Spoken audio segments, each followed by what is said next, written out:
Ronnie Lawrence versus Vince Cachero. We got minus 155 on Ronnie Lawrence and plus 135 on Cachero. Let's start off on the Cachero side of things, who's coming off a loss to Jamal Emmers in his UFC debut, but you can't really fault the dude, right? The guy came in on short notice, came up a weight class, fighting a much bigger guy, and especially when you watch that fight, you see the difference in size and weight, and seeing that Jamal Emmers just absolutely had him covered pretty much everywhere in that fight. But you can take small things out of that, right? One thing that we saw from Jamal Emmers was solid distance striking. You know what I mean? Good kicks up the middle, combinations from the outside. And that's kind of the Ronnie Lawrence game, right? Just stay on the outside, kick as much as possible, try to keep your opponent on the outside. And then when you want to, go in for the takedowns. And you can't really compare the wrestling of Jamal Emmers and Ronnie Lawrence. Just again, you got to take the size into consideration there as well too. But I do think that Ronnie Lawrence shows great fight IQ and is able to complete takedowns when he needs it, but also to secure rounds if it's required.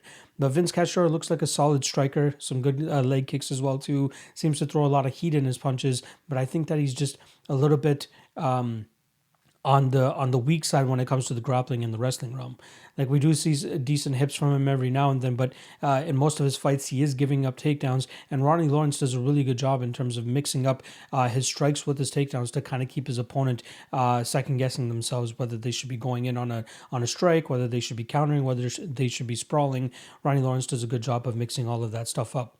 I'm trying to find a good reason to back Cachero here. I do believe he has the hand advantage, like the boxing advantage here against Ronnie. And I do think that if he stands his ground and really lets his strikes go and kind of just counters every time Ronnie Lawrence crashes forward, he could have some success.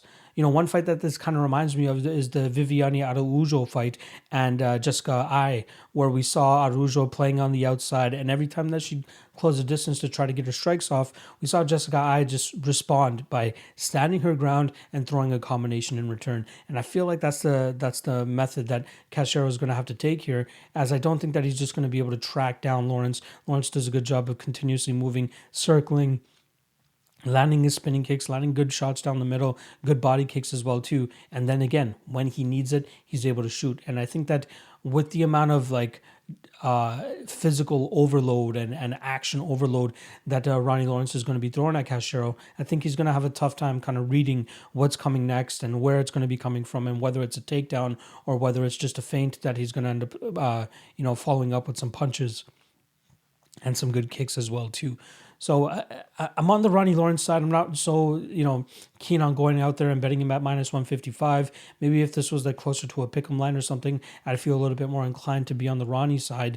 But I just have no interest in betting this fight, as we could see a possible improvement from Vince regarding his second fight in the UFC. Whereas Ronnie Lawrence, I feel like we will see improvements from him on a fight-to-fight basis.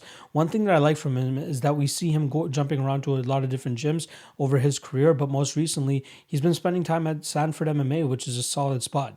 Originally, he's from Nashville, and I believe he's fighting out of a Nashville MMA team down there, but Sanford MMA must have done wonders for him, right? Like, you see guys coming out of Sanford MMA that are having just absolutely phenomenal performances, and performances like they've never had in the past before. Notably, Phil Hawes, that we saw last time, go out there and win a decision. Never went to a third round ever in his life, and then he goes out there for the first time going to a third round and winning a decision in his career, right? So there's those instances where Sanford MMA can truly take these guys to the next level, and they might be able to do that for Ronnie Lawrence here, who seems to have a very clear path to victory and a very effective style too, right? It's hard to track this guy down. He moves so well, and anytime that you try to close the distance and try to corral him, he gets some shots off, he gets his kicks off, he keeps you at distance, or he just counters with a takedown of his own. And more often than not, it seems like he's completing these takedowns. So I like what we see from Ronnie. To be honest, I feel like his last opponent was a little bit more threatening. I think the guy's name was Jose Johnson. Jose Johnson, the guy that he beat on the Contender Series there. And I believe he came in as an underdog as well too. Yeah, he came in as a plus 260. Is that plus 260? Yeesh, kabish.